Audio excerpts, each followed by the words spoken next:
বাংলার কৃষকদের জন্য মহাপ্রলয় ঘোষণা। আজ কিস্তি নয়, ভাগ্য বদলাচ্ছে কোটি কৃষকের। জলপাইগুড়ির মঞ্চ কাঁপিয়ে মুখ্যমন্ত্রীর হুঙ্কার, সরাসরি ৫,০০০ ও ২,০০০ টাকা। টাকা না ঢুকলে কি করবেন, জানুন সিক্রেট আপডেট। বন্ধুরা, বিস্তারিত আলোচনা যাওয়ার পূর্বে এখনও যারা চ্যানেলটি সাবস্ক্রাইব করেননি, দয়া করে এক্ষুনি চ্যানেলটি সাবস্ক্রাইব করে বেল বাটনটি অন করে দিন। আপনার ফোনটা কি এখনও সাইলেন্ট করা? এক্ষুনি সাইলেন্ট মোড অফ করুন এবং ইনবক্স চেক করুন, কারণ আজ যা ঘটতে চলেছে তা গত কয়েক বছরে বাংলার কৃষকরা দেখেনি। আজ শুধু টাকা আসার দিন নয়, আজ হলো কৃষকের জেতার দিন। সরাসরি জলপাইগুড়ির নির্বাচনী জনসভা থেকে মুখ্যমন্ত্রী মমতা বন্দ্যোপাধ্যায় এমন এক নির্দেশ জারি করেছেন যা শুনে আধিকারিকদের মধ্যে হুলুস্থুল পড়ে গেছে। তিনি মঞ্চ থেকে সাফ জানিয়েছেন, কোনো অজুহাত চলবে না, কৃষকদের হকের টাকা আজই ছাড়তে হবে। আর সেই নির্দেশের ১ ঘন্টার মধ্যে গোটা বাংলায় শুরু হয়ে গেছে টাকার বৃষ্টি। বন্ধুরা, আমি জানি আপনারা অধীর আগ্রহে স্ক্রিনশটের অপেক্ষায় ছিলেন। আজকের ভিডিওতে আমি এমন কিছু পেমেন্ট প্রুফ দেখাবো যা দেখলে আপনার গায়ের লোম খাড়া হয়ে যাবে।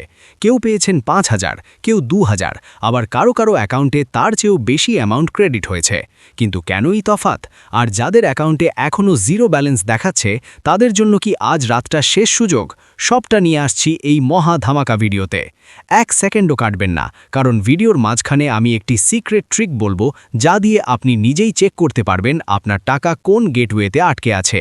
ভাবুন একবার, চারদিকে নির্বাচনী হাওয়া, আর তার মাঝেই মুখ্যমন্ত্রী জলপাইগুড়ি থেকে সরাসরি কৃষকদের ব্যাংক অ্যাকাউন্টের রাস্তা পরিষ্কার করে দিলেন।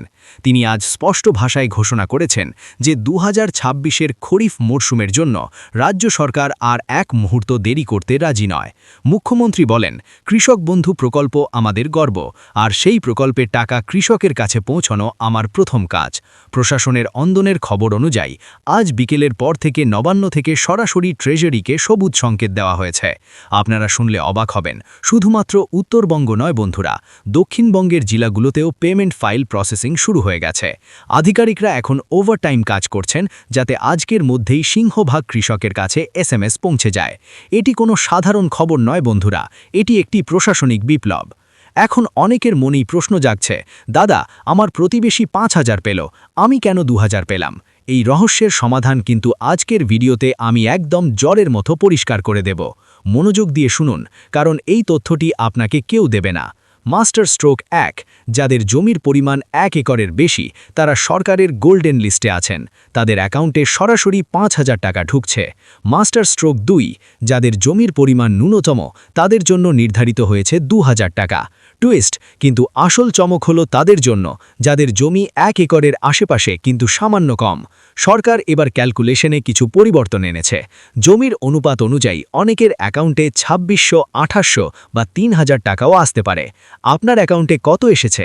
যদি ৫,০০০-এর বেশি বা কম আসে, তাহলে মানে আপনার জমি রেকর্ডের তথ্যে আপডেট হয়েছে। এই পুরো বিষয়বস্তু আমাদের বুঝতে হবে, কারণ এটাই আপনার আগামী কিস্তির টাকার পরিমাণ ঠিক করে দেবে। এই দেখুন বন্ধুরা, আমার বাম দিকে দেখুন, জলপাইগুড়ির এক কৃষক ভাই পাঠিয়েছেন। দেখুন তারিখ, আজকের সময় বিকেল ৪:৩২। টাকা ক্রেডিট হয়েছে ৫,০০০ টাকা। আবার ডান দিকে দেখুন, মুর্শিদাবাদ থেকে এক ভাই পাঠিয়েছেন, তার ঢুকেছে ২,০০০ টাকা। এর থেকে বড় প্রমাণ আর কি হতে পারে? অনেকে ইউটিউবে ভুল তথ্য দিচ্ছে যে টাকা ঢুকবে না, তাদের মুখে আজ চড় মেরেছে এই পেমেন্ট প্রুফগুলো। আপনারা যারা বলছেন টাকা আসেনি, তারা কি একবারও আপনাদের ব্যাংকের সাথে লিঙ্ক থাকা মোবাইল নম্বরটি চেক করেছেন, নাকি আপনার KYC আপডেট নেই? আজকের ভিডিওতে আমি এখন দেখাবো সেই ওয়েবসাইট পোর্টাল যেখানে লাইভ আপডেট হচ্ছে। দেখুন, এখানে বেনিফিশিয়ারি স্ট্যাটাস অপশনে গিয়ে যদি আপনি দেখেন ট্রানজ্যাকশন সাকসেস, তাহলে বুঝবেন টাকা আপনার ব্যাংকের দরজায় কড়া নাড়ছে। আর যদি দেখেন ADA অ্যাপ্রুভাল বা পেমেন্ট ইনিশিয়েটেড, তাহলে মানে আগামী ২৪ ঘন্টার মধ্যে আপনার কপাল খুলতে চলেছে। এবার আসছি সব থেকে গম্ভীর আলোচনায়। যাদের অ্যাকাউন্টে এখনও একটি পয়সাও ঢোকেনি, তাদের কি সব শেষ? তাদের কি আর টাকা আসবে না? একদম ভেঙে পড়বেন না। টাকা না আসার পেছনে ৩টি ভয়ঙ্কর ভুল থাকতে পারে, যা হয়তো আপনি অজান্তেই করেছেন। ১. ব্যাংক মার্জিং সমস্যা। আপনার ব্যাংক কি অন্য কোনো ব্যাংকের সাথে যুক্ত হয়েছে, যেমন এলাহাবাদ ব্যাংক বা ইউনাইটেড ব্যাংক? যদি তাই হয় এবং আপনি নতুন IFSC কোড আপডেট না করে থাকেন, তাহলে আপনার টাকা মাঝপথে লটকে আছে। ২. আধার ডিসকানেক্ট। যদি আপনার আধারের সাথে ব্যাংকের DBT সক্রিয় না থাকে, তাহলে মুখ্যমন্ত্রী টাকা ছাড়লেও তা আপনার পকেটে পৌঁছবে না। 3. Double entry. আপনি কি একই জমি দিয়ে দুবার আবেদন করেছেন? তবে সাবধান, আপনার নাম কিন্তু ব্লক লিস্টে চলে যেতে পারে। যাদের এই সমস্যাগুলো নেই অথচ টাকা আসেনি, তাদের জন্য আমার বিশেষ পরামর্শ। আগামীকাল দুপুর 12টা পর্যন্ত অপেক্ষা করুন, কারণ মুখ্যমন্ত্রী নির্দেশ দিয়েছেন লট বাই লট টাকা ছাড়ার। সার্ভারে লোড বেশি থাকায় মেসেজ আসতে দেরি হতে পারে, কিন্তু আপনার টাকা কোথাও যাবে না। বন্ধুগণ, আজ বাংলার কৃষকের জয়ের দিন। মুখ্যমন্ত্রী মমতা বন্দ্যোপাধ্যায়ের এই ঐতিহাসিক সিদ্ধান্ত খরিফ মরশুমে আপনাদের মুখে হাসি ফোটালো। আজকের এই ভিডিওটি তৈরি করতে আমার টিম গত 5 ঘন্টা ধরে ডেটা সংগ্রহ করেছে, শুধুমাত্র আপনাদের সঠিক তথ্য দেওয়ার জন্য। তাই ভিডিওটি যদি আপনাদের বিন্দুমাত্র উপকারে আসে, তাহলে একটি লাইক দিতে ভুলবেন না। আপনার একটি লাইক আমাদের এই লড়াইয়ে উৎসাহ দেয়। আর হ্যাঁ, আপনি কোন জেলা থেকে ভিডিওটি দেখছেন এবং আপনার অ্যাকাউন্টে টাকা ঢুকেছে কিনা তা কমেন্ট বক্সে লিখতে ভুলবেন না। আমরা প্রতিটি কমেন্ট পড়ি এবং আপনাদের সমস্যার সমাধান দেওয়ার চেষ্টা করি।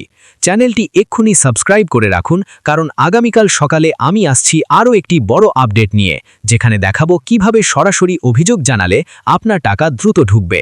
ততক্ষণ ভালো থাকুন, চাষবাস নিয়ে আনন্দে থাকুন। জয় বাংলা, জয় কিষাণ।